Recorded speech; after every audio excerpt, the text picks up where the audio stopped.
Pembicara Netpi kita kali ini adalah seorang pria yang multi talent dengan banyak latar belakang. Selain sebagai seorang wira swasta, menjadi guru gitar klasik pun dilakoninya. Dan sejak remaja, beliau juga telah aktif dalam kegiatan keagamaan, yaitu dengan menjadi aktivis remaja Masjid YISC Al-Azhar, yang hingga kini masih dijalaninya dengan menjadi Wakil Ketua Umum BKPRMI, Badan Komunikasi Pemuda Remaja Masjid Indonesia, yang berpusat di Istiqlal, Jakarta. Perjuangannya di TIENS telah membawanya menjadi orang pertama di Indonesia yang meraih Reward Luxury Card. Cash Reward Yacht, Plane, serta villa juga telah diraihnya. Beliau juga memiliki jaringan yang sangat besar. Terbukti lebih dari 1.500 orang bintang 8 dimilikinya dan tersebar di seluruh dunia. Hal ini pula yang membuat beliau sangat terkenal dengan julukan Maestro yang melahirkan top-top leader. Inilah success story dari Bapak Rudi Muhammad Nur. Selamat siang Bandung, apa kabar? Ya, perkenalkan nama saya Rudi Muhammad Nur. Bapak Ibu, saya baru 16 tahun di bisnis TIENS. Saya bersyukur sekali pada hari ini bisa menjadi pembicara utama di kotanya TIENS, Bapak Ibu. Bandung adalah salah satu kota yang paling banyak melahirkan top-top leader, Bapak Ibu. Ini kota Anda, Bapak Ibu. Saya akan berbicara 2 sesi pada sore hari ini. Sesi pertama sebagaimana sesi tentang berbicara kelas balik, latar belakang. Jadi supaya lebih tahu apa sih latar belakang dari seorang pembicara. Tentu saja tidak mudah bagi saya untuk berbicara tentang cerita masa lalu Bapak Ibu. Dari kecil seperti apa, supaya melihat apa betul ada bakatkah saya bisa sukses di bisnis TIENS ya. Bapak Ibu, saya lahir di Jakarta. Ayah saya dan ibu saya punya anak 5. Saya anak pertama dari 5 bersaudara. Pada saat kecil saya ingin sekali menjadi seorang kiai. Karena saya melihat sosok kiai itu sosok yang karena etnis ayah saya adalah orang Betawi, ibu saya orang Sulawesi. Kalau orang Betawi itu sangat menghargai kiai. Jadi ukuran sukses parameter di Betawi itu jadi kiai. Sampai satu hari saya pernah menangis Bapak Ibu di satu pohon. Saya ingin sekali ke pesantren tapi ayah saya tidak mengizinkan. Saya tetap menjalani hidup. Mungkin saat ini sekarang karena saya lihat seorang kiai itu pada saat di acara dia paling dihormatin. Kata-katanya didengerin orang. Terus juga kalau dikasih makanan paling banyak, paling enak-enak Bapak Ibu. Yang lain kan biasa aja, dia sendirian, ayamnya, pahanya paling banyak dikasih gitu. Minumannya juga. Terus begitu pulang dikasih uang. Jadi pengen saya jadi kiai ya, walaupun saat ini cita-cita saya tersebut tidak kesampaian. Tapi paling enggak kayaknya udah mirip-mirip gitu. Banyak orang mau salaman. Duduknya di depan, dikasih minuman. Tadi dikasih makanan yang enak-enak, sampai di ruang VIP luar biasa itu Bapak Ibu. Ya, jadi ya sudah, saya jalani hidup, saya tumbuh menjadi seorang anak yang pemalu, sangat pemalu. Juga penakut Bapak Ibu, saya orangnya ngalah, mungkin sangat pragmatis ya. Saya tidak suka dengan kehidupan orang-orang yang rame-rame, teman-teman jalan-jalan gitu. Kalau anak sekolah tuh kan sukanya kan jalan-jalan, kongko-kongko. Kalau saya enggak. Saya malah senangnya ya sudah, saya dengerin ceramah. Saya masih SD saja sudah suka ikut-ikutan zikir Bapak Ibu. Karena ada ayah saya kan, saya ngikut, saya ngeliat ayah saya, ya sudah, saya ngikutin gitu. SMP juga begitu. SMA itu tumbuh menjadi orang benar. Saya nggak mau macam-macam, nggak kayak yang lain-lain. Teman-teman saya kan ada yang kena, mohon maaf, obat-obatan, sebagian, yang nggak semua gitu. Ada yang suka berantem, saya malah takut kalau berantem. Jadi pernah di satu SMP itu perang sekolah saya dengan sekolah lain. Itu kan wah ayo serang, saya malah ketakutan, saya malah menghindar ya. Begitu juga saya juga bukan orang yang percaya diri, saya sangat minder pada saat saya masih kecil Bapak Ibu. Saya minder sekali kalau ada jadi pusat perhatian misalnya di sekolah, disuruh maju ke depan, itu saya gemeteran. apa yang sudah saya hafal, misalnya suruh baca puisi gitu. Terus maju ke depan, itu nggak keluar semuanya. Apa tadi, blank semuanya gitu. Dan itu berkali-kali. Saya nggak tahu apa penyebab dari seperti itu. Akhirnya dalam perjalanan berikutnya, saya tumbuh ketika sudah mahasiswa itu sama, masih tetap pemalu. Penakut juga, saya nggak pernah pacaran. Saya hanya mengenal satu perempuan, istri saya saja yang sekarang Bapak Ibu.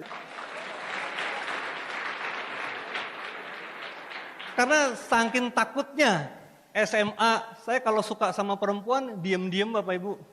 Nggak berani menyatakan, nanti begitu perempuannya sudah diambil sama orang, saya sakit hati sendiri. Bayangkan, nembak belum pernah, bukan punyanya, tapi dipacarin orang malah sakit hati sendiri. Ya, saking malu. Saya baru berani sama perempuan itu ketika dari TNC sudah dapat mobil BMW, sudah punya rumah, income sudah lumayan Bapak Ibu, barulah saya berani melamar. Itu pun saya dapatnya minta cariin sama orang tua saya gitu. Terus ada anak tetangga. Anak tetangga dekat, cuma beda 1-2 rumah. 2 rumah, iya 2 rumah. Betul-betul pacar 5 langkah lah orang bilang. Jadi pacar 5 langkah. Jadi ya alhamdulillah istri saya mau sama saya gitu. Karena Anda lihat tadi kan lucu. Sayanya tuh jauh lebih tua dulu daripada sekarang gitu. Jadi beda umurnya jauh, saya juga bingung kok istri saya mau ya sama saya waktu itu ya. Ya mungkin dia ngeliat udah lumayan gitu ya. Jadi saya tumbuh menjadi anak orang yang betul-betul nggak mau berkelahi, penakut. Saya suka baca buku, penyendiri gitu, pemalu. Tapi saya juga berusaha aktif di masjid ya. Pada saat SMA ada satu kejadian Bapak Ibu, saya sekolah di Palembang. Karena ayah saya sempat pindah ke Palembang, kemudian saya ikut. Nah di satu sekolah ada satu guru, itu gurunya killer banget. Tapi saya paling disayang oleh guru saya itu. Orang nggak mengerjakan PR, itu zaman dulu kan masih keras pakai penggarisan, begitu. Begitu juga kadang suka pakai fisik gitu. Giliran saya nggak ngerjain PR, nggak apa-apa. Cuman dilihat-lihat aja, padahal nggak ngerjain PR tuh. Cuman dilihat udah, sebelahnya ngerjain. Yang lain kena dimarahin. Nah begitu sudah selesai sekolah, ada reuni, ditanya, Pak kenapa kok Bapak dulu sayang banget sama Rudi katanya. Kok sayang banget, dia nggak pernah Bapak hukum. Ternyata Bapak Ibu, setiap habis sholat, saya tuh suka cium tangan sama guru saya itu. Hanya gara-gara sering cium tangan itulah nggak pernah dihukum jadinya. Jadi dia bilang, Rudi itu udah nggak usah lagi sekolah sebetulnya, dia udah lulus. Karena dia hormat sekali sama guru. Nah itu yang saya maksud, ya saya orangnya takut dengan melanggar hukum. Sampai sekarang pun saya nggak berani untuk melanggar lalu lintas Bapak Ibu. Saking taatnya gitu, karena memang udah kepribadian saya seperti itu. Saya paling nggak suka merugikan orang. Ada orang yang merasa dirugikan tuh saya paling nggak bisa gitu. Akhirnya ketika masih mahasiswa saya menjadi aktivis di salah satu remaja masjid lagi yang jauh lebih besar. Saya ingin mengembangkan diri Bapak Ibu. Saya terdaftar di situ, mulailah kepribadian saya mulai tumbuh. Tapi tetap saya senangnya menyendiri. Saya hobi main gitar klasik. Saya mengajar gitar klasik dari rumah ke rumah. Saya juga pernah wira swasta, tapi nggak berhasil gitu ya. Pada saat saya wira swasta modalnya makin lama berkembang. Usaha saya, modal yang saya perlukan makin banyak. Saya merasa kok setiap kali makin lama modalnya makin nggak bisa saya nikmatin gitu. Jadi makin besar usaha, saya malah nggak bisa menikmati apa yang jadi hasilnya. Karena hasilnya diinvestasikan lagi ya. Jadi kalau hari ini Bapak Ibu, Anda lihat di panggung ini, mungkin saya ngomongnya kelihatannya aja lancar. Padahal di dalam hati saya ini luar biasa deg-degannya loh Bapak Ibu. Karena saya bukan orang panggung. Saya bukanlah seperti Pak Louis Tendean. Saya bukan seperti Ruli Wahyudi di sini. Yang memang singa panggung beliau itu. Kalau saya ya apa adanya saja. Mengalir saja. Saya bukanlah tipe orang yang punya semangat. Saya bukanlah tipe orang yang antusias seperti upline saya Pak Agus TL. Tapi saya punya kelebihan, saya jujur saya orang yang termasuk tekun. Kalau sudah mendalami sesuatu, saya termasuk orang yang sangat-sangat tekun. Makanya kalau gitar klasik itu kan sulit ya. perlu waktu latihan bertahun-tahun. Ada satu lagu, kadang-kadang saya latihan sampai 5 jam. Saya latihan terus sampai betul-betul matang, ikut festival. Saya beberapa kali jadi juara festival gitar klasik. Beberapa kali, sampai tingkat nasional juga pernah di grand finalis ya. Gitar klasik tingkat nasional, tapi nggak juara. Hanya grand finalis saja. Ya artinya modalnya hanya tekun saja Bapak Ibu. Walaupun saya pendiam, pemalu, penakut. Saya nggak punya loh frontline perempuan, satu pun nggak punya. Frontline perempuan langsung gitu, nggak punya. Karena saya nggak berani memprospek perempuan. Dulu, sekarang mulai-mulai tapi nggak ada yang closing, ya udah apa boleh buat. Saya hanya modal tekun saja kok Bapak Ibu ya. Makanya saya sering bilang ke beberapa teman, sebetulnya Anda yang sudah punya semangat, Anda yang punya antusiasme, kalau Anda punya ketekunan seperti saya, Anda akan seperti Pak Louis Tendean. Atau Anda mungkin akan seperti Haji Agus. Itu orang yang punya antusiasme, semangat, juga bertekun Bapak Ibu. Mungkin dengan Pak Naga Sugara juga sama. Orangnya juga sangat tekun beliau. Sangat tekun. Beliau bukan tipe orang-orang yang, oh ya apa kabar? Bukan tipe seperti itu. Tipe yang sama mungkin dengan saya. Bedanya mungkin beliau jauh lebih wise, lebih educated. Ya, karena beliau seorang dosen. Makanya hari ini beliau jadi seorang director Bapak Ibu, Pak Naga Sugara. Nah kemudian ini karena sesi pertama adalah kisah latar belakang saya Bapak Ibu, ya. Saya termasuk orang yang gak nyaman dan merasa bertolak belakang dengan bisnis ini. Jadi pada saat saya tahu di satu seminar dia undang acara seperti ini acara yang menurut saya aneh. Katanya seminar kesehatan waktu itu ya. Tapi kok banyak tepuk-tepuk tangan. Musiknya berdentam-dentum. Ini saya juga merasa pada saat saya pertama kali datang ke acara seperti ini Bapak Ibu, saya malah negatif. Karena saya lagi aktif-aktifnya berzikir waktu itu. Datang ke acara seperti ini, itu jujur, saya banyak istighfar, astagfirullahaladzim, astagfirullahaladzim, astagfirullahaladzim, astagfirullahaladzim. Saya langsung gak tahan, saya keluar Bapak Ibu. Saya bilang, ini iblis semua ini.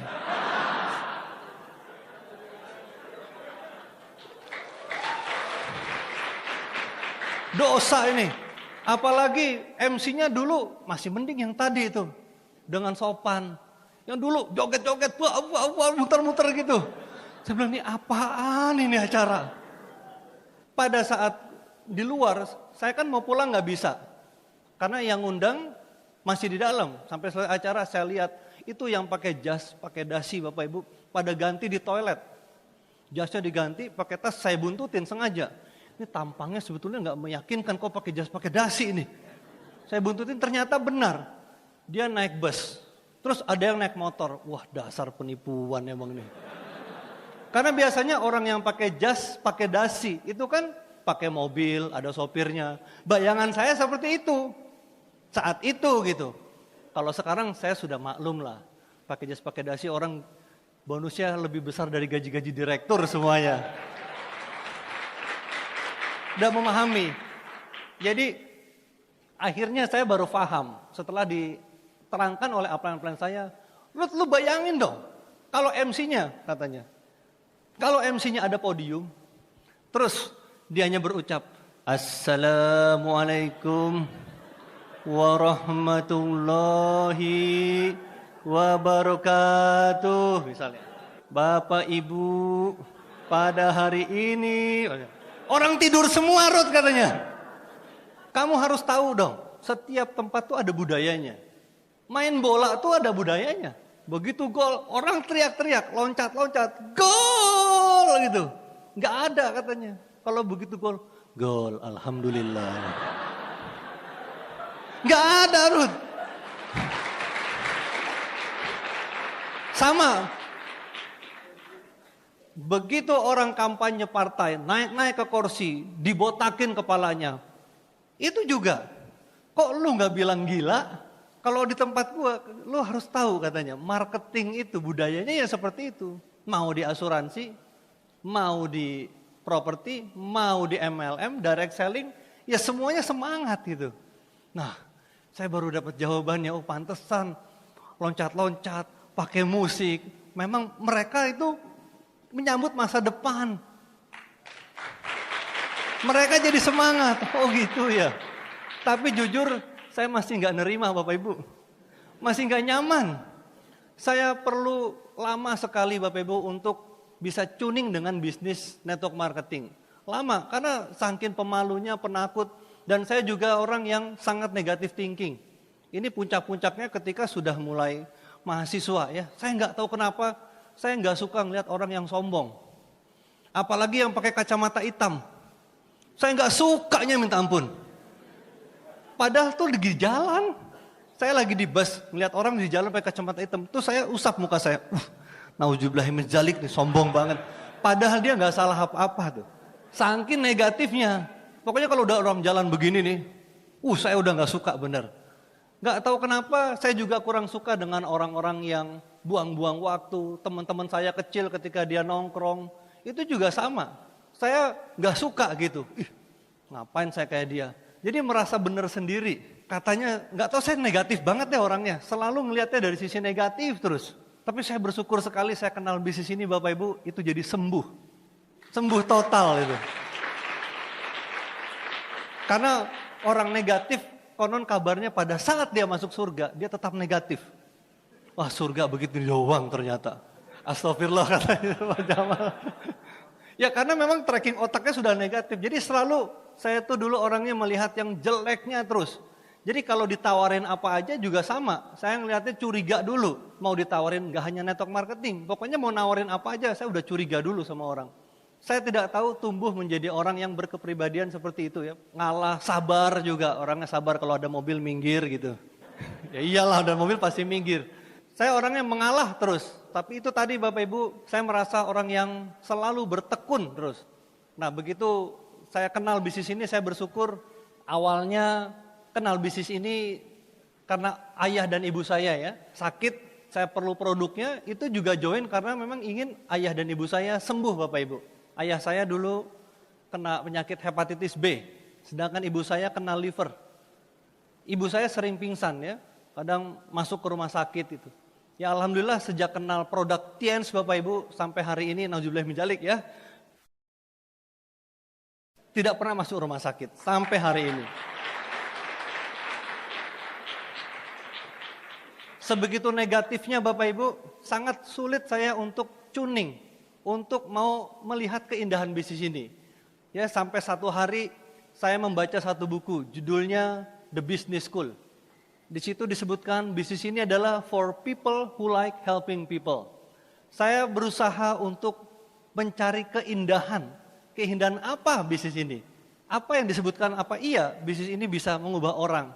Apa iya bisnis ini bisa memiliki passive income? Nah disitulah saya selidiki terus bisnis ini Bapak Ibu. Ya sampai akhirnya sekarang ini Bapak Ibu ya, grup lebih dari 20 negara. Sampai akhirnya saat ini sudah ribuan bintang 8, jaringan juga cukup lumayan banyak Bapak Ibu. Apa yang saya dapatkan juga banyak sekali. Ya saya bersyukur. Beberapa area yang saya berubah, yang pertama adalah di area kehidupan pengembangan diri. Yang dulunya sangat pemalu, penakut, minder. Walaupun itu tidak hilang Bapak Ibu. Ya sampai sekarang pun saya masih suka, kadang-kadang masih ada malu, nggak enakan gitu. Tapi itu sudah berubah jauh ketimbang dulu. Kemudian dari aspek pertemanan, yang dulunya nggak punya banyak teman, saya tidak suka bersosialisasi, sekarang sudah mulai lumayan, senang bersosialisasi. Begitu juga dari aspek spiritual, jadi banyak hal. Ya nanti akan saya ceritakan lagi Bapak Ibu di sesi kedua tentunya. Nah, sedikit saya lanjutkan lagi Bapak Ibu. Saya bukan orang yang berada dari aspek ekonomi juga. Saya berasal dari keluarga yang sederhana. Rumah saya itu masuk gang. Saya sering sebutnya gang ginggung genggong. Saking gang masuk lagi gang, motor juga susah masuk Bapak Ibu. Sempit sekali. Pas udah di gongnya itu. Ya, Saya punya cita-cita pada saat suatu hari nanti saya ingin sekali membahagiakan Bapak Ibu saya.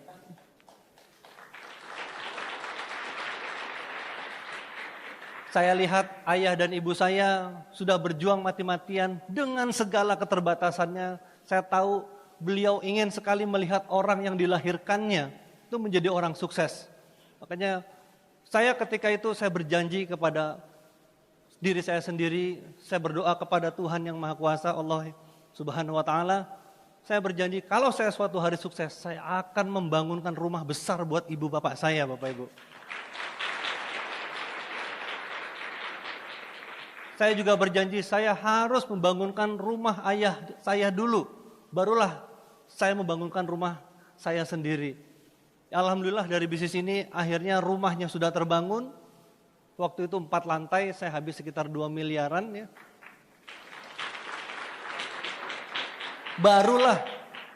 Barulah saya membangunkan rumah saya sendiri Bapak Ibu. Nah kemudian juga saya belikan ayah saya juga mobil.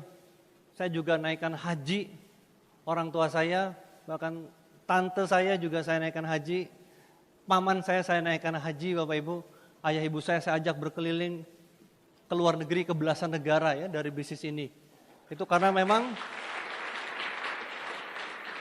sudah cita-cita besar saya Bapak Ibu. Mungkin saya bukan orang yang punya antusiasme, punya semangat. Saya juga bukan orang yang hebat, bakat juga nggak ada. Tapi saya hanya modalnya satu saja Bapak Ibu, saya bertekun. Saya hanya modal tekun saja, saya lakukan berulang-ulang bisnis ini. Apapun saya lakukan yang penting saya harus bisa. Saya harus bisa. Sampai akhirnya Bapak Ibu, ya saya bersyukur sekali menjaga bisnis ini. Saya selalu berjanji jangan sampai ayah ibu saya dipanggil belum melihat saya menjadi orang sukses.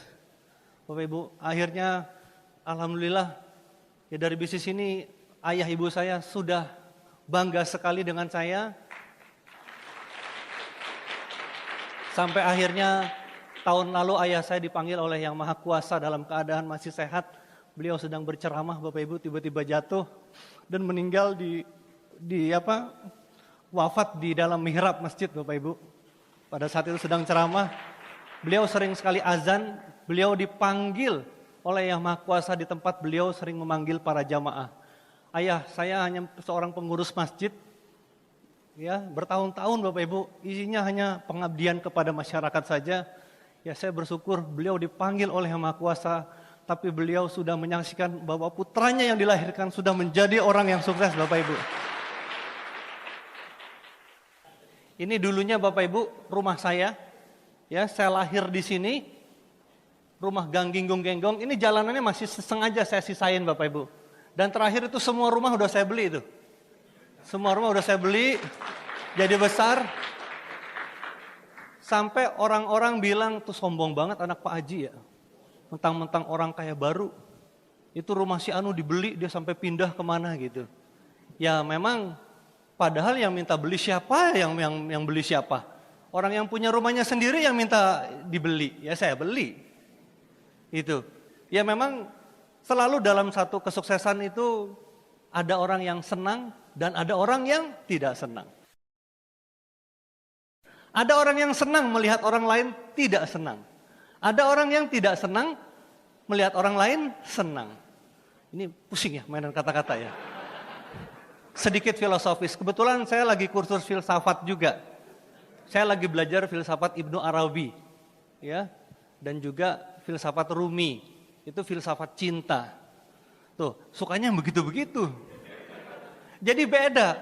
Kalau beda sama Pak Louis, jam Rolex 600 juta. Pak Rizky kemarin 2 biji Rolexnya 400 juta sama 150. Lah saya mah yang murah-murah aja. Saya lebih banyak aset saya ke aset yang terlihat. Saya bikin rumah tahfiz, rumah penghafal Al-Quran. Ya. Tapi nanti kalau yang gitu-gitu diceritain, pahalanya jadi kurang. Makanya udah. Karena gini Bapak Ibu, di buku Copycat Marketing 101, di situ tertulis, di bab kedua, orang belum kaya kalau masih memamerkan kekayaannya katanya.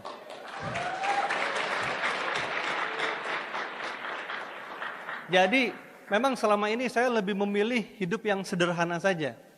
Tadi Pak Jamal sempat mengatakan, hanya agak kepleset dikit Pak Jamal. Miskin adalah kondisi, miskin adalah keadaan, tapi sederhana adalah cara hidup. Saya lebih memilih hidup sederhana. Saya lebih nyaman seperti itu Bapak Ibu. Saya kadang masih nongkrong di pinggir jalan, di angkringan, saya masih nongkrong gitu. Ya, kadang-kadang juga ada yang bingung, itu kok nongkrongnya di angkringan, tapi mobilnya mobil mewah, ada sopirnya gitu. Ya nggak apa-apa, memang saya lebih suka, nggak pegel hidup gitu. Hidup dengan berbagai macam kemewahan, itu pilihan ya, tapi saya lebih memilih itu. Lebih memilih beli ke aset-aset, ya seperti ini, membantu sanak famili, saya lebih suka yang seperti itu. Karena memang cita-cita besar saya dari dulu, saya ingin masuk surga melalui bisnis ini. Itu cita-cita terbesar saya Bapak Ibu. Ya. Oke, baik Bapak Ibu. Nah ini aktivitas saya dulu ini menjadi salah satu, pernah sekali aja sih jadi ketua. Ini pun ketua bohong-bohongan karena sayanya merasa leadership saya belum ada. Ini hanya mau dikader, tapi betul-betul saya merasa belum sukses waktu itu ya di sini. Ini saya juga pernah ikut di Isafis. Dulu salah satu presidennya itu Pak Fadlizon yang sekarang jadi wakil ketua DPR ya. Nah ini ada tantangan saat memulai bisnis ini. Saya dulu orang yang sangat introvert, sangat tertutup, nggak mudah berkenalan dengan orang Bapak Ibu. Sangat nggak mudah. Nah ini juga saya punya penyakit judge. Saya senang menyalahkan orang, menghakimi orang, terus juga justify. Justify itu membenarkan diri sendiri. Pokoknya semua orang salah, kecuali saya. Itu yang saya juga nggak ngerti. Ngeri juga saya kok pas bayang-bayang, dulu saya kok begitu ya. Terus juga saya punya self-limiting belief. Punya keyakinan yang membatasi diri saya sendiri. Saya nggak yakin apa bisa sukses. Itu keraguan-raguan tuh luar biasa ketika itu Bapak Ibu. Saya juga merasa tidak punya keterampilan di bisnis ini. Saya nggak punya pengalaman. Itu banyak kalau saya mau runut, mengingat penggalan-penggalan kisah ketika mengawali bisnis ini. Itu sama dengan Anda. Saya pernah satu hari, saya ikut acara NDT. Saya semangat sekali malamnya. Saya tulis 100 daftar nama. Sesuai yang diajarkan. Saking semangatnya, besoknya saya nggak tidur, saya malam itu nggak tidur, menunggu besok jam 7. Begitu sudah menghadapi telepon, saya bingung. Ngomongnya apa ya? Tadi malam nggak diajarin. Saya lupa, bukan nggak diajarin, mungkin terlupa gitu. Modal semangat aja Bapak Ibu, saya telepon semua orang. Ada satu teman, begitu saya telepon, dia bilang apa? Wah itu mah penipuan, lo ketipu lo Rut. Padahal saya anggap dia orang yang paling bodoh di antara daftar nama saya. Saya pikir orang yang paling bodoh aja bilang ini penipuan, gimana yang pinter coba? Beberapa orang saya telepon lagi, jawabannya sama. Dan akhirnya karena saya kesal Bapak Ibu, saya langsung loncatin di daftar nama orang yang paling saya anggap kaya raya. Dia seorang pengusaha besar, rumahnya di Panglima Polim, dia namanya Pak Henry. Nekat saya telepon. Begitu telepon,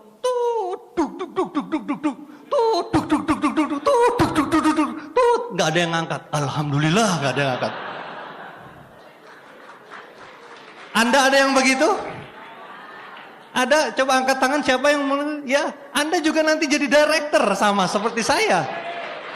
Saya pun mengalami proses yang seperti itu. Telepon deg-degan. Saudara, karena saya ingin sekali sukses, zaman itu orang kaya yang punya handphone, saya telepon handphonenya. Saya telepon Pak Henry. Wah itu kayak nggak nginjek bumi. Kayak nggak nginjek bumi. Waduh. Tiba-tiba ada suara yang ngangkat. Halo, siapa ini? Saya Pak. Siapa ya? Saya Rudi Pak. Rudi mana ya? Rudi gitar Pak, yang masang sound system di tempat Bapak. Ada apa Rud? Enggak Pak, saya cuma mau nanya, Bapak sehat Pak kabarnya? Udah nggak jadi presentasi Bapak Ibu. Nggak jadi saya. Saya pikir nih udahlah. Nggak jalan deh, nggak jadi deh, ini bisnis. Susah. Beberapa orang, saya tawarin lagi teman saya ada. Namanya Saya nggak sebutin karena di sini ada sepupu istri saya, takutnya ngomongin orang nggak enak. Ya, ada satu orang tetangga saya prospekin Bapak Ibu. Yang terjadi dia bilang ke semua temennya, Rudi sekarang jadi tukang obat keliling. Coba bayangin, harga diri kan Bu? Waduh, itu luar biasa, kurang ajar. Udah join gak mau, udah gak usah ngatain. Kesel kan? Bayangkan Bapak Ibu, lebih gila lagi, satu malam saya pulang naik bus. Udah capek-capek, bawa tas berat-berat, gak ada yang closing. Turun dari bus, di pangkalan depan rumah saya tuh ada orang-orang yang duduk-duduk. Saya lewat, itu kan karena sudah malam. Kedengeran dia ngomong, no BMW lewat. Sakit hati gak? Saya belum dapat BMW loh Bapak Ibu. Saya memang pernah presentasi ke mereka bahwa bisnis ini ada BMW-nya. Tapi dibilang BMW lewat. Ya, ini saya gemetar Bapak Ibu. Saya orang yang sebetulnya penakut sebetulnya, tapi kenapa dengan penghinaan seperti itu rasanya udah mau mukul. Wah, udah capek-capek ditolak, ternyata dikatain, dihina kan. Wah, udah mau begitu, tapi udah bismillahirrahmanirrahim, saya berdoa aja, ya Allah, suatu hari anugerahilah hamba kesuksesan di bisnis ini. Hamba akan buktikan bahwa suatu hari hamba pasti dapat BMW. Ya. Nah, dengan berbekal seperti itu Bapak Ibu, justru semakin sering presentasi, semakin dihina, dikatain. Saya hanya modal bertekun saja Bapak Ibu. Saya hadir ke pertemuan, saya lihat banyak orang-orang culun yang dapat hadiah gitu.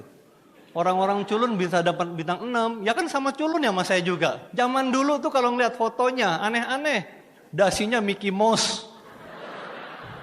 Iya nggak Pak Naga? Kan masih baru-baru, coba deh lihat deh foto-foto lama Anda yang belasan tahun lalu, ya Pak Ulung ya. Ingat nggak foto kita di China yang masih pakai, ayo ngaku pakai Mickey Mouse. Lupa nih Pak Ulung. Ya, upline-nya aja pakai dasi, di sini kuning, di sini merah gitu. Entar ininya warnanya biru gitu. Udah tinggal dikerek tuh pakai tali, jadi bendera. Jadi masih culun-culun, saya pikir, masa yang begini aja bisa gitu. Kok saya nggak bisa gitu. Akhirnya inilah buku yang banyak mengubah hidup saya. Buku yang sangat mempengaruhi bagaimana saya akhirnya memulai berubah mindset saya di bisnis ini. Berubah cara berpikir saya. Saya yang tadinya sangat kecil impiannya, saya mulai berani untuk bermimpi besar. Dari membaca buku ini, ada satu kata di buku ini yang sangat mempengaruhi dan sangat membekas. Jangan lihat di mana Anda sekarang, tapi lihatlah di mana Anda akan tiba nantinya. Ini buku yang sangat mempengaruhi, sangat memprovokasi Bapak Ibu. Kemudian ini juga buku bagaimana mencari kawan dan mempengaruhi orang. Saya baca berulang-ulang. Dari buku inilah saya tahu bahwa tidak ada prospek yang sebetulnya tidak tertarik. Ya, ada satu buku lagi sebetulnya, tapi buku ini mengajarkan saya bahwa orang tertarik itu karena kepribadian kita, bukan karena tiensnya orang menolak, tapi karena kepribadian kita. Bagaimana diajarkan cara senyum dengan orang, bagaimana diajarkan orang lain suka dengan saya. Saya pernah ke India Bapak Ibu, saya ke makamnya Bunda Teresa ya, sengaja saya ke sana karena itu tempat yang sangat terkenal sekali di Kolkata.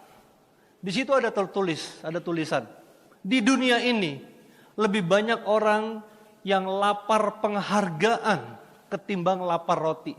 Jadi penghargaan itu luar biasa, orang ingin dihargai. Bahkan ada satu buku lagi yang saya tidak tulis di sini, yang tidak saya tampilkan, dari Les Giblin.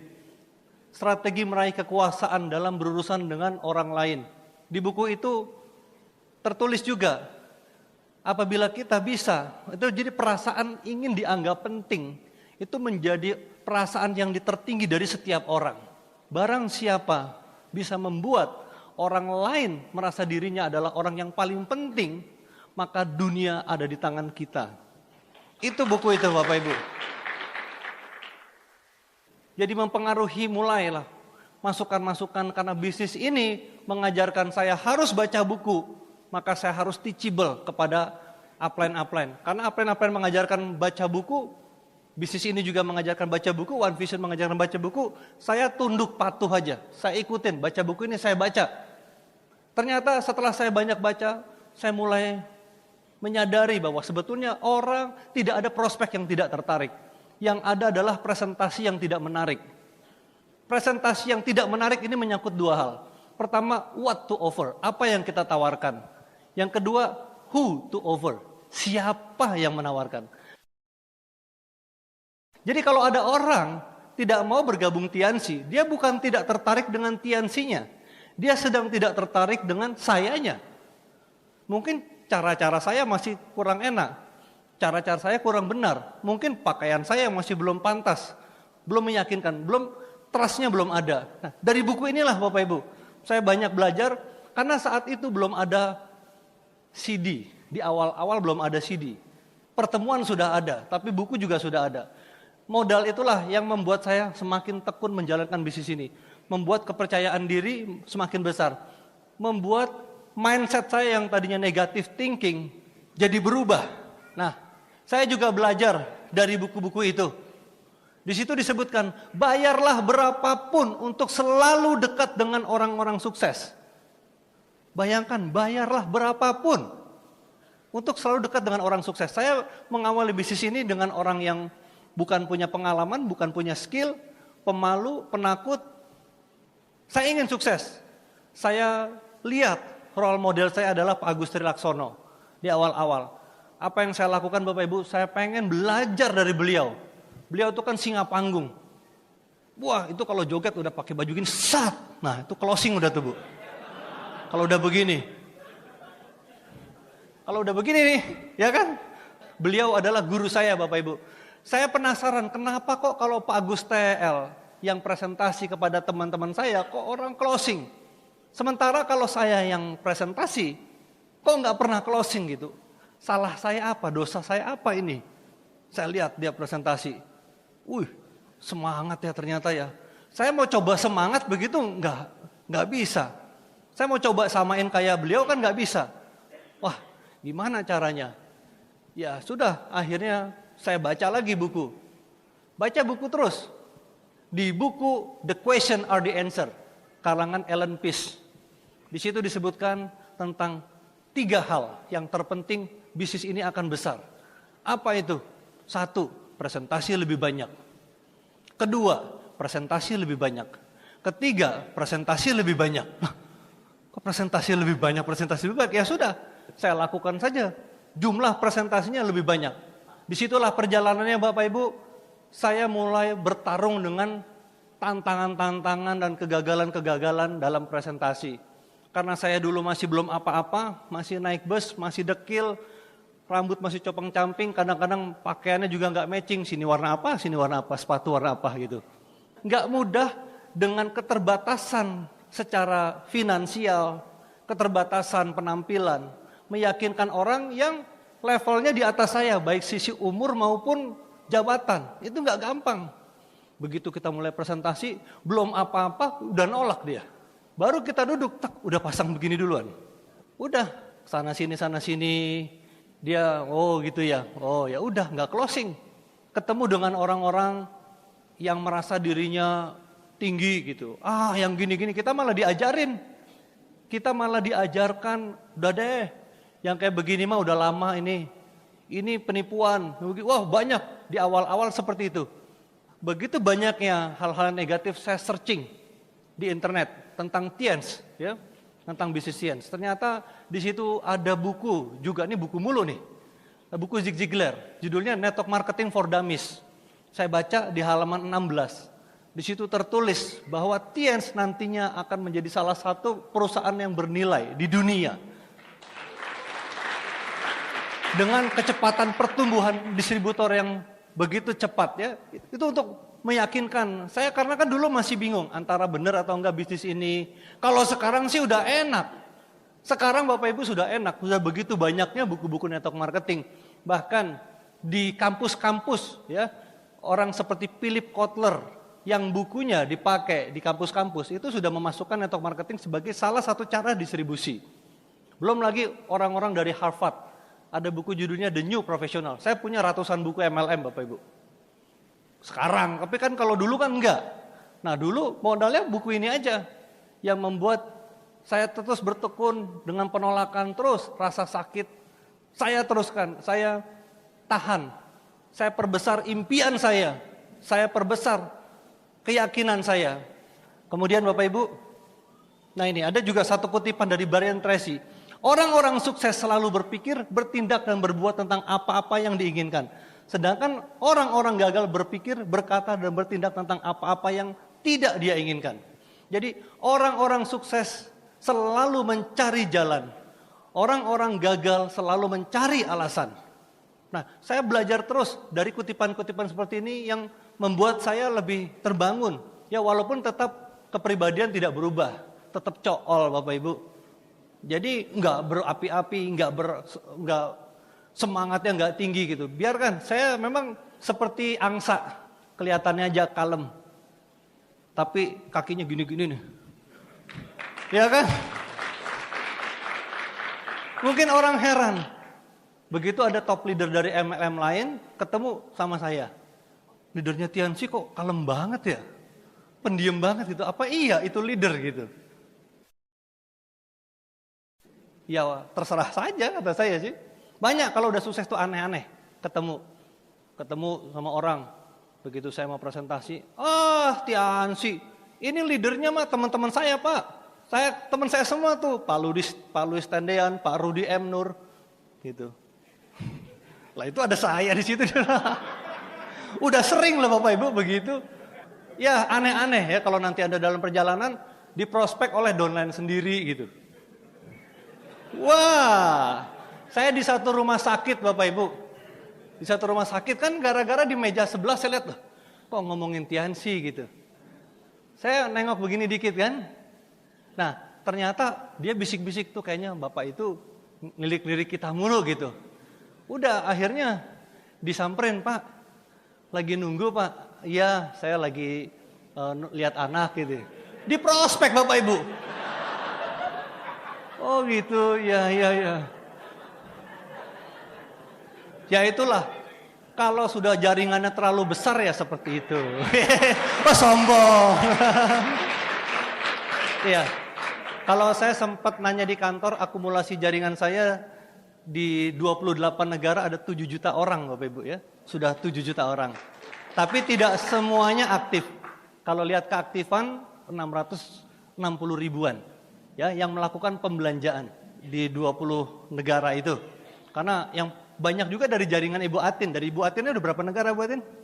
Wah, Bu Atin aja udah lebih dari 20 tuh, luar biasa. Karena ada juga jaringan yang di Arab Saudi, di Qatar, di bawah negara-negara seperti itulah Bapak Ibu. Ya. Nah, berikutnya. Nah, ini saya menghadapi banyak sekali kendala penolakan yang begitu hebatnya, hinaan, cacian di awal.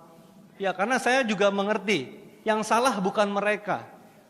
Yang salah adalah cara sayanya mungkin yang belum meyakinkan. Solusinya ya perbanyak jumlah presentasi. Saya lakukan presentasi ditolak, presentasi ditolak, presentasi ditolak. Jadi kalau ada orang yang tidak bisa berenang, jangan salahkan kolamnya. Kalau Anda ada orang yang gagal di Tianxi ya bukan salah Tianxinya. Sama seperti berenang, jangan-jangan Anda bukan berenang, Anda cuma nyebur doang ke kolam. Cuma usap-usap, Anda main air. Tapi nggak berenang. Ya sama di bisnis ini. Jangan juga ketika kita nggak bisa naik kuda, kemudian kita jatuh, kita salahkan kudanya. Yang salah bukan kuda, tapi kita. Ya sama dengan bisnis ini, Bapak Ibu. Ketika kita jatuh naik motor, bukan salah motornya, tapi kitanya. Ketika ada orang yang gagal di Tianxi, bukan gagal di Tianxi. Sebetulnya dia hanya berhenti, bukan gagal ya. Buktinya apa? Buktinya banyak yang jalan lagi sekarang. Ya. Nah, ini tulisan masih asli dulu Bapak Ibu ya.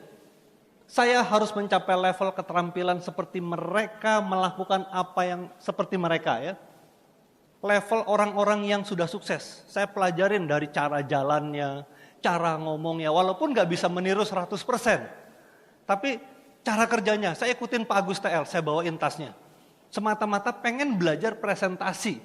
Bagaimana cara meyakinkan orang. Saya ikut sampai ke Lampung waktu itu.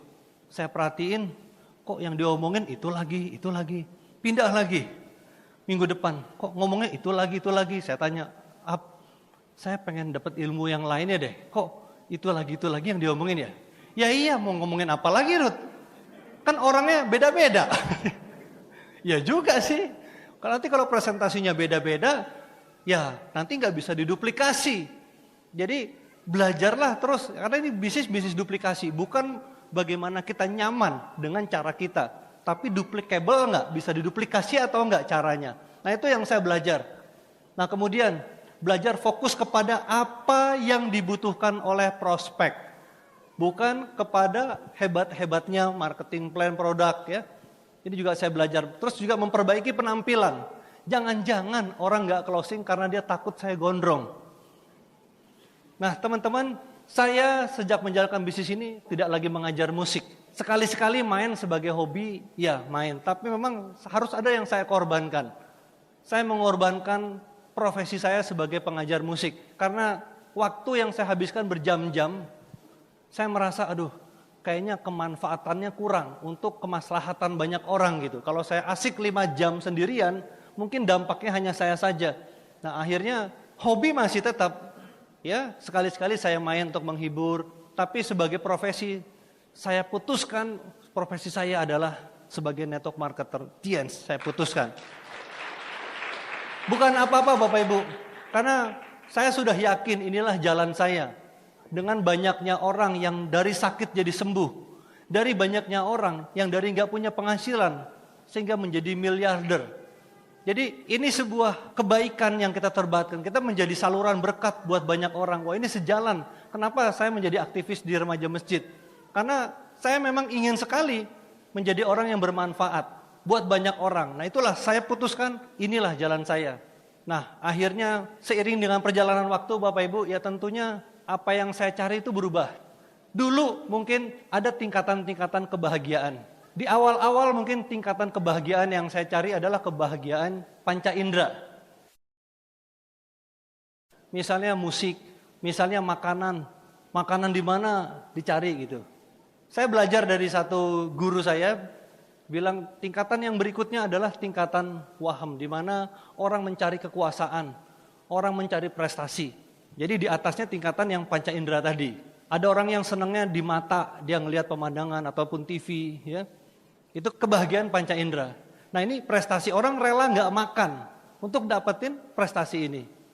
Tapi kata guru saya, kedua ini adalah hal yang fana. Kalau mau bahagia yang betulan katanya, yang sejati, guru saya bilang capailah makom yang ketiga. Apa itu? Kebahagiaan ilahiyah katanya. Mencari keredoan ilahi itu jauh lebih sejati, lebih panjang. Jadi tetap kita lakukan makan, mendengarkan musik, tetap kita lakukan, tidak ada masalah. Tetap kita cari prestasi, tapi tujuannya semuanya pada akhirnya adalah untuk mencari keridhaan yang maha kuasa. Nah dari situlah Bapak Ibu, saya makin menguatkan lagi niat saya untuk ya betul-betul ini menjadi ladang amal saya buat bekal saya di akhirat nanti, di kehidupan yang abadi. Nah saya lihat juga, saya bersyukur kepada yang maha kuasa. Leader-leader saya pun juga mengalami transformasi yang sama seperti Pak Jamal, ya. Teman-teman di sinilah semua.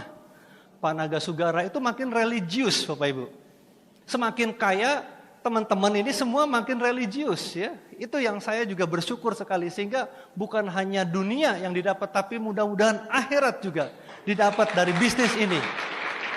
Terlebih ini juga sudah syariah. Cara-caranya pun sudah syariah. Jadi bebas dari riba, bebas judi, dan bebas penipuan. Itu baru satu hal sedikit dari 12 diktum yang dikeluarkan oleh Majelis Ulama Indonesia. Nah teman-teman, kemudian saya juga belajar lebih teachable. Berusaha untuk nurut kepada upline. Saya siap bahkan dimaki-maki oleh upline saya kalau memang saya salah. Saya belajar untuk membuang ego saya. Bapak Ibu, saya punya seorang upline yang keras. Yang kalau orang tidak mengenal dia, tidak mengenal lebih dekat, kata-katanya akan melukai perasaan Anda. Tapi saya punya cara pandang yang berbeda. Saya reframing, bahasa kerennya deh. Saya lihat Pak Agus Tri Laksono adalah seorang yang punya rasa cinta yang besar kepada grupnya. Jadi ketika beliau marah, saya anggap itu adalah kemarahan seorang ayah kepada anaknya. Itu yang saya pelajari betul. Jadi jangan sampai Anda ketika mungkin upline Anda salah ucap, Anda mutung nggak mau lagi jalanin TIENS. Akhirnya itu sama saja dengan bisnis ini bukan bisnis Anda, bisnis upline Anda. Jadi sebagai seorang downline harus siap dimaki-maki oleh upline. Tapi seorang upline jangan sekali-kali memaki-maki downline. Ya. Supaya sama-sama enak. Tapi kalau Pak Agus beliau itu orang yang sangat helpful ya. Saya bersyukur berada di organisasi beliau. Tanpa adanya beliau, saya mungkin tidak lahir di bisnis ini, Bapak Ibu. Ya, beliaulah orang yang sangat berjasa bagi perkembangan grup saya. Nah, selanjutnya saya juga belajar tentang incantation. Incantation ini adalah seperti kalimat yang diulang-ulang untuk meyakinkan diri, untuk afirmasi. Bisa dengan doa, ya. Ya Allah, jadikanlah aku orang yang sukses, jadikanlah aku, ya saya bisa gitu. Sambil lari, itu membuat kita akan jadi lebih yakin dengan diri sendiri. Kemudian juga saya menghafal script sales, cara-cara untuk bagaimana meyakinkan orang, itu saya hafalin Bapak Ibu. Karena saya merasa saya nggak tahu mau ngomong apa ke orang, jadinya udah saya hafalin aja. Walaupun itu masih ditolak juga. Nah teman-teman, ini satu kutipan yang saya juga suka. Hidup bukanlah untuk menerima apa adanya, tapi untuk memperjuangkan apa yang seharusnya ada. Ya tentu dulu saya merasa udahlah terima aja lah seperti inilah. Nah ternyata setelah saya belajar lagi, ternyata mindset yang berbeda. Nah teman-teman, saya merasa sudah menemukan solusi. Menemukan solusi, orang-orang sudah bisa closing. Banyak sudah mulai closing, dari jumlah presentasi yang begitu banyak, dari nelfon yang ketakutan, dari berbagai penolakan. Saya tetap yakin akan ada 1-2 orang yang join. Nah lama-lama akhirnya muncul orang-orang yang tidak disangka-sangka.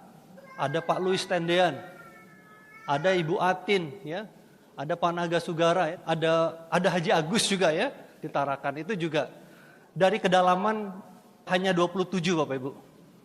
Pak Haji Agus itu kedalaman ke-27 saya. Muncul ya leader-leader yang tidak disangka. Jadi di awal juga saya menemukan banyak orang yang nggak aktif. Gimana caranya supaya orang yang sudah saya rekrut aktif?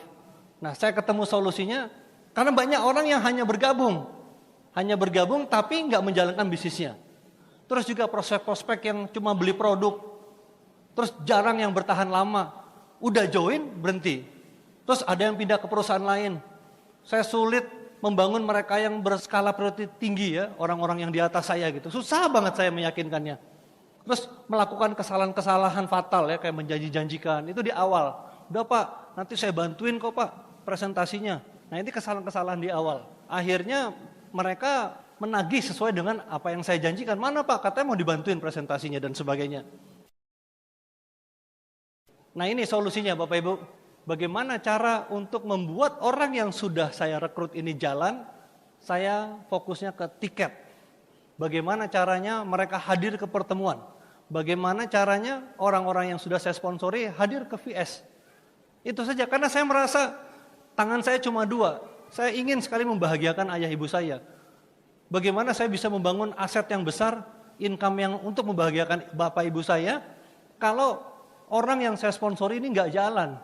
Sudah saya ketemunya ternyata cara cerdas adalah ke acara vision seminar, ke acara OP, ke acara core meeting, gunakan aja itu. Itu yang saya lakukan Bapak Ibu. Nah setelah grup ini berkembang, masuklah saya ke fase yang ketiga, ke fase berikutnya. Tadi kan fase pertama kesulitan mau memprospek orang, solusinya perbanyak presentasi. Yang kedua kesulitan membuat orang yang sudah saya sponsorin jalan. Solusinya saya adalah jadi seorang promotor tiket. Perbanyak jumlah tiket ke pertemuan. Nanti di pertemuan diajarkan baca buku sama mendengarkan netpi. Nah saya masuk ke tantangan comfort zone. Merasa sudah nyaman. Merasa sudah income-nya lumayan.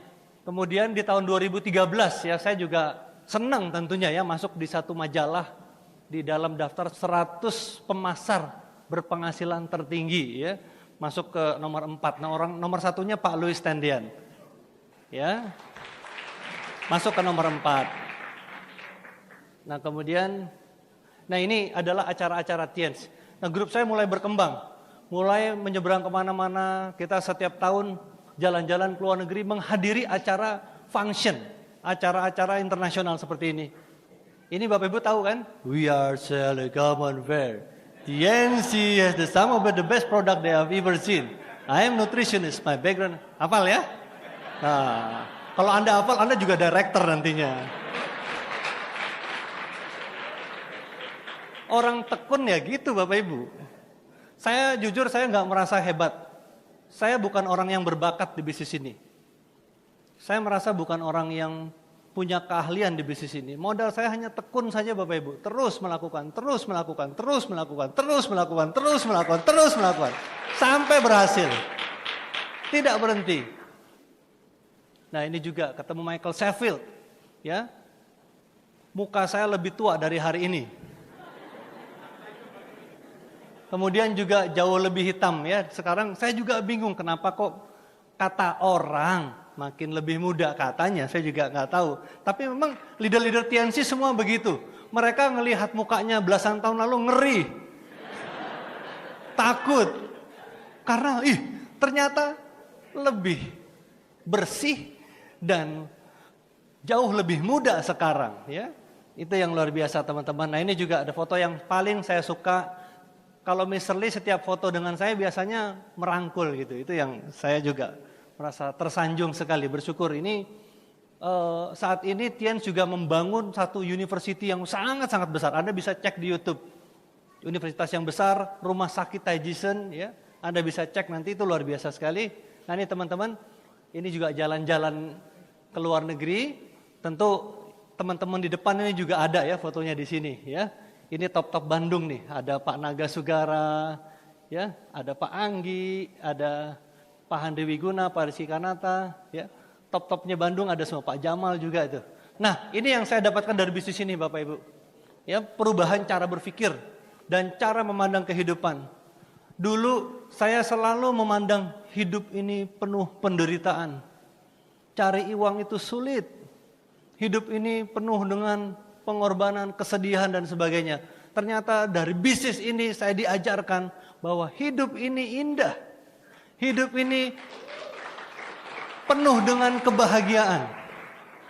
Saya diajarkan mengubah mindsetnya, mengubah cara berpikirnya.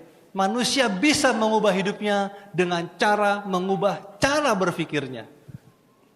Kemudian juga dari aspek keluarga, nah saya bersyukur saya sekarang sudah dikaruniai 2 orang putra bersekolah di sekolah internasional yang setiap 3 bulan saya harus bayar 45 juta ya bayarannya ya, karena di sekolah internasional setiap 3 bulan bayarannya ya, seperti itu. Salah satu sekolah yang favorit ya, sekolah internasional. Kemudian juga banyak teman yang tadinya teman saya hanya terbatas orang-orang itu saja. Dari bisnis ini alhamdulillah teman di mana-mana. Dan setiap hari ketemu teman baru, ada prospekan baru, kenalan baru, sahabat baru, itu luar biasa ya. Berikutnya ada kebebasan waktu. Saya bekerja karena saya mau, bukan karena saya harus kerja. Ini yang berbeda sekali dari ketika mungkin kalau orang-orangnya bekerja, dia harus bekerja. Ibunya sakit, harus tetap kerja. Anaknya sakit, tetap harus masuk kerja. Tapi di bisnis ini kita bisa memilih. Kemudian financial freedom ya, kebebasan uang, pikiran, kemudian juga hobi ya. Untuk hobi yang saya juga hobi traveling ya. Ini saya mungkin perlihatkan. Kemudian juga di bidang sosial masyarakat. Ini perjalanan religi itu juga saya berangkatan haji orang tua, mertua, kemudian juga paman dan bibi saya ya saya berangkatin. Selanjutnya, nah ini ayah dan ibu saya Bapak Ibu, saya ajak jalan-jalan beliau ke luar negeri ya. Sampai hari ini pun saya tiap bulan tuh kasihnya puluhan juta lah Bapak Ibu. Setiap bulan saya kasih, ya mungkin saya buka, saya setiap bulan kasih minimal 50 juta ke ibu saya Bapak Ibu ya. Setiap bulan, karena itu sudah janji saya. Ibu saya punya pengajian ya, ratusan orang tiap hari Jumat itu semuanya free. Kadang-kadang jalan-jalan free ya. Itu yang memang karena kecintaan saya kepada bapak ibu saya Bapak Ibu. Saya dulu menjalankan bisnis ini Saya belum menikah, ayah ibu saya inilah yang begitu sayangnya, begitu mensupport. Sampai ketika saya tidak punya uang Bapak Ibu, dia pun tidak punya uang. Sempat pernah dia jual Bapak Ibu, barang berharganya hanya untuk mendukung saya. Saya pernah ke Kalimantan, beliau bekalin ketika saya masih belum jadi apa-apa. Semua dikasih oleh Bapak Ibu saya. Saya masih kekurangan dari bonus, masih kecil. Bapak Ibu saya itulah dengan segala keterbatasannya dari uang pensiun. Makanya ketika saya jalankan bisnis ini, saya berjanji, ya Allah, suatu hari saya akan kasih puluhan juta ke ibu bapak saya setiap bulan. Bahkan bukan ayah ibu saya juga Bapak Ibu, mertua pun juga setiap bulan saya kasih. Saya juga berangkatin haji, jalan-jalan ke luar negeri, naik kapal pesiar dengan mertua saya. Saya pun juga menolong semua keluarga saya kalau ada yang sakit, ada yang melahirkan gak ada biayanya. Itu memang sudah cita-cita saya, cita-cita terbesar saya ingin menolong keluarga saya Bapak Ibu. Mereka-mereka yang banyak yang masih belum mampu sekolahnya. Jadi mungkin saya berbeda dengan leader-leader yang lain. Mereka saya tahu juga persis pasti membantu keluarganya. Itulah kenapa saya memutuskan saya tidak mau hidup mewah-mewah. Tapi saya ingin jadikan bisnis ini sebagai kendaraan saya untuk masuk ke surga Bapak Ibu.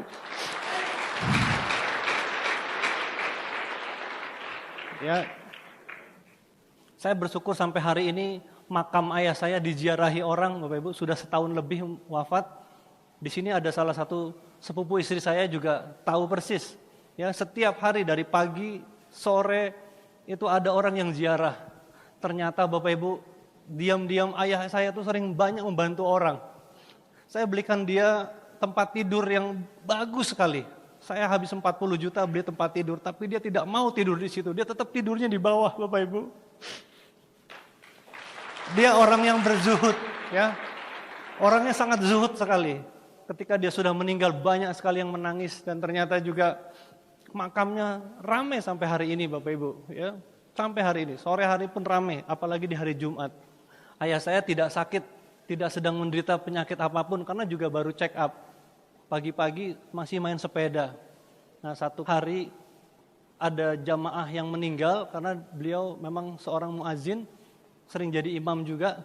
Pada saat ada yang meninggal, beliau jadi protokol ketika sedang membacakan satu ceramah gitu, tiba-tiba jatuh dan meninggal di masjid ya, Bapak Ibu, di masjid yang dicintai dia. Ini jalan-jalan saya dengan istri. Tadi seperti yang dikatakan oleh Pak Ruli ya, jalan-jalan bareng Pak Ruli ke berbagai tempat-tempat bola. Dari bisnis ini juga saya jadi pembicara di berbagai negara Bapak Ibu. Ini sewaktu di Budapest, di Hongaria. Saya juga pernah menjadi pembicara di Ukraine, di India ya, di berbagai negara ya. Saya juga nggak tahu kenapa dari dulu disebutnya maestro, padahal saya merasa belum apa-apa Bapak Ibu. Saya bukanlah seorang maestro, seorang yang pembelajar. Saya masih seorang distributor Bapak Ibu. Anak saya yang besar sekarang sudah jauh lebih tinggi dari saya, yang besar, karena kalsium. Saya minta kemarin sebelum berangkat ke sini, saya panggilnya Adra, ayo kalsium minum lagi. Takut Pi nanti sampai ke atas katanya. Tingginya, jadi tinggi, yang kecil juga sama. Dan saya juga baru saja dapat kabar gembira, saya bersyukur sekali beberapa hari lalu ternyata istri saya bilang sedang hamil yang udah 7 minggu gitu. Ya, nah hamil baru 7 minggu. Sebetulnya tanggal 13 ini saya mau ziarah ke berbagai negara di Timur Tengah. Saya sudah bayar 70 juta Bapak Ibu, sudah saya transfer. Ternyata istri saya membatalkan, ya sudah dengan terpaksa saya mungkin berangkat sendiri dan itu digantikan dengan adik saya. Karena saya juga biasakan juga, saya senang berziarah ya. Nah ini di berbagai negara, pada saat tahun baru kemarin ke Walt Disney. Saya 1 tahun ini 4 kali ke Eropa ya. Sekali jalan bisa ke belasan negara. Ikutin Pak Ruli Bapak Ibu. Bapak Ibu, semoga apa yang saya alami juga Anda akan mengalami juga dari bisnis ini. Ya. Ini juga MU ya. Masuk ke stadion MU. Ya ini ke Stamford Bridge. Saya udah beberapa kali ke sini Bapak Ibu ya, bukan hanya 1 kali. Ya ini di Emirates Stadium. Oke baik. Bapak Ibu, ada satu tulisan dari Tom Watson ya, seorang petinggi di IBM. Beliau mengatakan Failure is the highway to success. Kegagalan adalah jalan besar untuk sukses. If you want to succeed, jika Anda ingin sukses, double your failure rate. Tingkatkan, didouble tingkat kegagalan Anda. If you study history, you will find that all history of success are also stories about great failure. Jika Anda mempelajari sejarah, kita akan menemukan bahwa semua cerita sukses juga merupakan sebuah cerita kegagalan yang hebat. The world only sees success. Dunia hanya mau melihat kesuksesan. Dia nggak mau melihat the struggle behind the success. Perjuangan di balik kesuksesan. Orang banyak nggak mau melihat itu. Orang hanya melihat orang itu sukses. Orang hanya melihat Pak Naga Sugara sukses. Orang hanya melihat Pak Ruli Wahyudi sukses. Orang hanya melihat Pak Erick Yong seorang diamond sukses. Melihat Pak Jamal Mirdad seorang diamond sukses. Tapi orang tidak pernah mau melihat bagaimana perjuangan beliau-beliau membangun bisnis ini di Indonesia, Bapak Ibu. Bapak Ibu, terutama buat Anda yang belum bergabung di bisnis ini. Terutama bagi Anda yang belum memutuskan untuk bergabung di Platinum, Bapak Ibu. Ada sebuah cerita. Suatu hari ada seorang yang sedang keletihan. Dia kehausan. Dia ingin mencari-cari air di sebuah hutan. Di hutan yang begitu tandus. Kemudian orang ini menemukan sebuah sumur di situ, sumur pompa. Dia coba tarik pompanya, ternyata pompanya tidak keluar air. Berkali-kali dia tarik. Sampai dia makin letih karena kehausan. Dilihat di situ ada satu ember. Ada ember dan tertulis di embernya, air ini bisa Anda minum ataupun Anda buat pancing. Pilihan ada di tangan Anda. Akhirnya karena dia ragu-ragu, kalau dia buat pancing, dia tetap akan kehausan karena dia masih tersesat di satu hutan yang tandus itu. Tapi kalau dia putuskan untuk dia minum, siapa tahu airnya akan keluar banyak dan dia bisa mempersiapkan bekal untuk dia di perjalanan keluar dari hutan yang tandus itu. Akhirnya Bapak Ibu, dia putuskan untuk sedikit dia minum airnya, kemudian dia buat pancing. Dia buat pancing untuk memancing. Nah, sama mungkin dengan Anda hari ini. Anda juga tidak tahu Bapak Ibu, Anda punya tabungan hari ini di rumah. Anda masih punya uang, tapi Anda bingung, apakah uang Anda ini Anda ingin masukkan ke Platinum, ataukah Anda ingin buat jajan keluarga, Anda buat makan-makan sekeluarga, Anda buat nonton sekeluarga, Anda buat jalan-jalan sekeluarga. Anda ragu-ragu, Anda masih bingung, uang ini akan dijadikan Platinum, ataukah jalan-jalan dan makan-makan sekeluarga. Kalau Anda buat makan-makan sekeluarga, tentu ini juga akan habis. Tapi kalau Anda taruh uang Anda menjadi seorang Platinum, Anda putuskan untuk join di bisnis ini, Anda ambil Platinum, siapa tahu dengan kerja keras, dengan bantuan para upline, dengan Anda berjuang di bisnis ini, ketika tarikan pertama, seret, belum keluar. Kedua, seret, belum keluar. Tarik lagi, seret, belum keluar. Sampai di satu titik begitu airnya sudah mau habis Bapak Ibu. Seret, keluar bonus pertama. Seret, keluar motor. Seret, keluar mobil. Seret, keluar apartemen. Seret, keluar tanah. Seret, jalan-jalan ke luar negeri. Seret, kehidupan Anda berubah dari bisnis ini. Terima kasih Bapak Ibu. Wassalamualaikum warahmatullahi wabarakatuh.